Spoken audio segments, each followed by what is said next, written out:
ladies and gentlemen, distinguished Vice Chancellor, Director, Principals,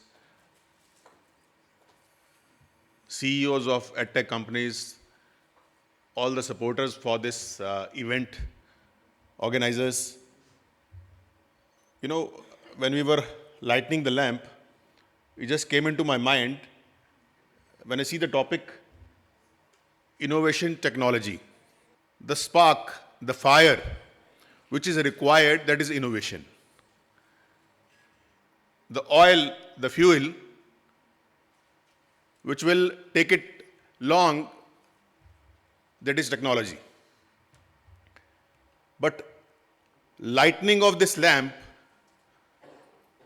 through innovation, technology, that is fire, spark and fuel, there has to be a clear and purposeful driven leadership. So through a purposeful driven leadership,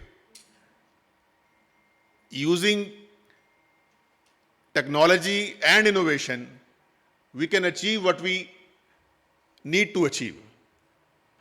We all were talking about 2047, Viksit Bharat. Our Honorable Prime Minister has a vision for that.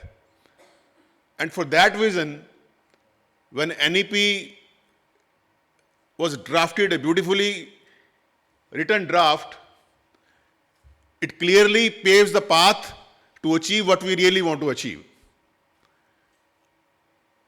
But let's be honest, why there is a difference between policy and practice?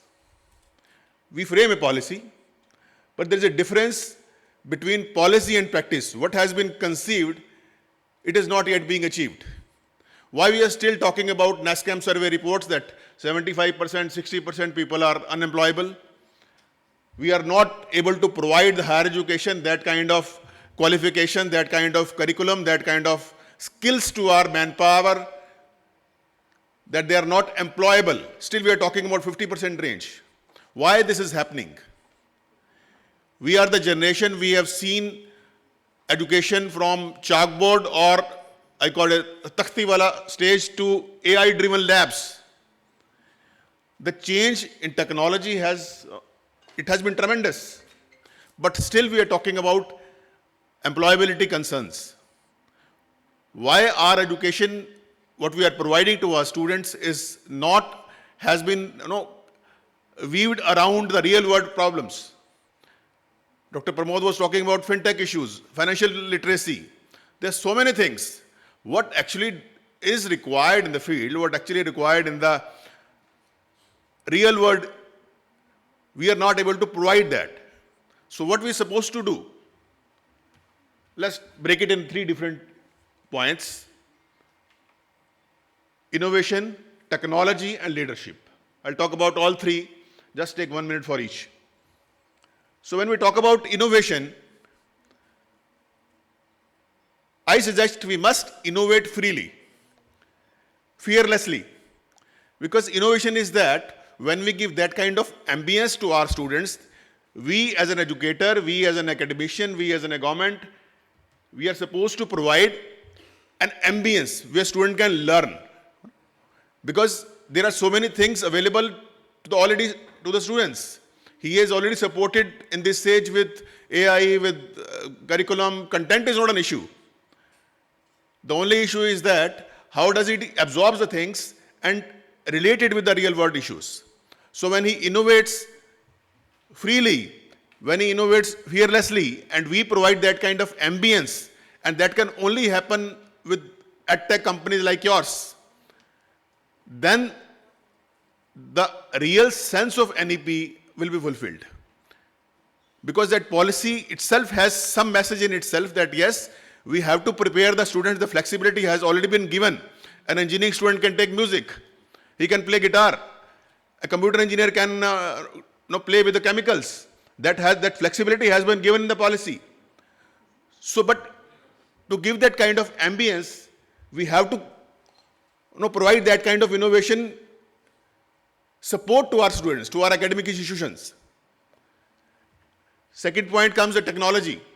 When we say technology, technology in today's age, we all talk about AI. AI to me is more of an always interrupted than artificial intelligence. But AI itself has so many benefits. The world is changing like anything. But the point is that it's like a Ferrari. Until unless we have a driver with it, we lead it properly, we teach the students, sometimes more technology support, sometimes more technical support kills the innovation, the creativity part of a student. So that we have to take care of that. Use of technology, we need that kind of labs. We need where the infrastructure is not available. Then someone can provide that kind of technology to us where even the physical lab may not be required. We don't have lab, then we can virtually show it. Virtual labs are there. These all are available. But we have to reach to the last mile, to the student in a rural area.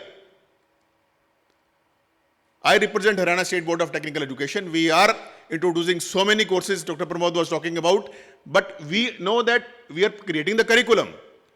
But actual practice on the ground, there will be gaps. So how to bridge those gaps? Because creating a curriculum and actual implementation of that curriculum, there is a difference between, there comes a huge difference. But again, who stops you to teach beyond curriculum at present? No one. Students can learn. If the learning ambience is there, if technology supports, then student can achieve what he really wants to achieve. Now for the both points, innovation and technology, what do we really need? Is that we need that kind of visionary leadership. Someone has to create a model, then model has to be replicated. Everyone is doing on his part. We as a government are also doing in higher education so many activities which are leading to such things. But still there are a lot of gaps. We understand that. And for that, a lot of educational supports are needed. A lot of technological support organizations are required. Everyone has the same objective altogether. Because once we are supporting education, we all know that we are here to create persons, those who are really employable, those who are globally accepted, those who knows local issues also. No, they can solve the local problems, but they have the thinking of global thinking. They know that what is happening around across the globe. And what will be the challenges next 5 years, next 10 years, next 15 years. The world is changing very fast.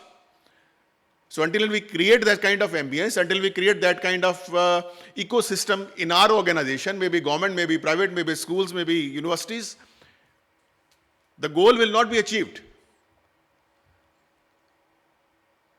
So my request to all and my suggestions to all is that all of us together, we are all part of the same story. Because ultimately we are leading to a nation, we know that our India has a very, very bright future. No country in this world is growing at a rate of 8% GDP. We all know that opportunities are there, but we have to prepare a lot. We have to work hard and we have to work in the specific direction. So leadership, someone has to take a charge, someone has to take ownership. When we take the ownership and then we say that, okay, yes, we have to do it. I request the tech supporter companies kindly build those products which are very, very economically viable. Let us not create those products which are very expensive. Because we know that if we have to reach the last milestone, we have to provide those services at a very, very cheaper cost, so that everyone can afford. And from there, the real change will come. So with these words, I'll say thank you very much for educating this kind of summits. These kind of brainstorming sessions definitely lead to a place where we all together achieve the purpose for which NEP has been drafted, and our government, Prime Minister Shri Narendra Modi ji and everyone is thinking that yes, we want to take our India forward. Thank you very much. Jai Hind.